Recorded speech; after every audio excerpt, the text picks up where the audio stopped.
Aam Aadmi party ਦੇ convener Arvind Kejriwal ਦੀ ਹੁਸ਼ਿਆਰਪੁਰ ਫੇਰੀ ਤੋਂ ਬਾਅਦ ਪਾਰਟੀ ਨੂੰ ਲਗਾਤਾਰ ਝਟਕੇ ਲੱਗ ਰਹੇ ਨੇ। ਕੌਮੀ ਕਮੇਟੀ ਦੇ ਮੈਂਬਰ ਨਵੀਨ ਜੈਰਤ ਦੇ ਬਾਗੀ ਹੋਣ ਤੋਂ ਬਾਅਦ ਹੁਣ ਪਾਰਟੀ ਦੀ ਹੁਸ਼ਿਆਰਪੁਰ ਤੋਂ ਇੱਕ ਹੋਰ ਕੌਮੀ ਮੈਂਬਰ ਯਾਮਿਨੀ ਗੋਮਰ ਨੇ ਪਾਰਟੀ ਨੂੰ ਅਲਵਿਦਾ ਕਹਿ ਦਿੱਤਾ ਹੈ। ਯਾਮਿਨੀ ਦਾ ਕਹਿਣਾ ਹੈ ਕਿ ਪਾਰਟੀ ਆਪਣੇ ਸਿਧਾਂਤਾਂ ਤੋਂ ਭਟਕ ਗਈ ਹੈ। ਪਾਰਟੀ ਦੀ ਲੋਕ ਸਭਾ ਉਮੀਦਵਾਰ ਗੋਮਰ ਨੇ ਟਿਕਟ ਵੰਡ ਨੂੰ ਲੈ ਕੇ ਵੀ ਪਾਰਟੀ ਤੇ ਇਲਜ਼ਾਮ ਲਗਾਏ ਨੇ।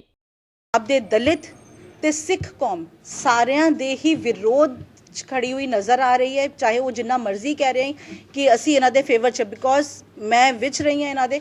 ਮੈਨੂੰ ਇਹ ਚੀਜ਼ ਦਾ ਬਹੁਤ ਕਲੋਜ਼ਲੀ ਸ਼ਾਇਦ ਅੱਜ ਅੰਦਾਜ਼ਾ ਹੋ ਗਿਆ ਕਿ ਜੋ ਕੁਝ ਵੀ ਉਹ ਬੋਲ ਰਹੇ ਹੈ ਉਹ ਸਿਰਫ ਇੱਕ ਮੈਨੀਪੂਲੇਸ਼ਨ ਹੈ, ਸੀਟਾਂ ਨੂੰ ਜਿੱਤਣ ਲਈ, ਸੱਤਾ ਚਾਹਣ ਲਈ, ਉਸ ਤੋਂ ਜ਼ਿਆਦਾ ਕੁਝ ਨਹੀਂ ਹੈ।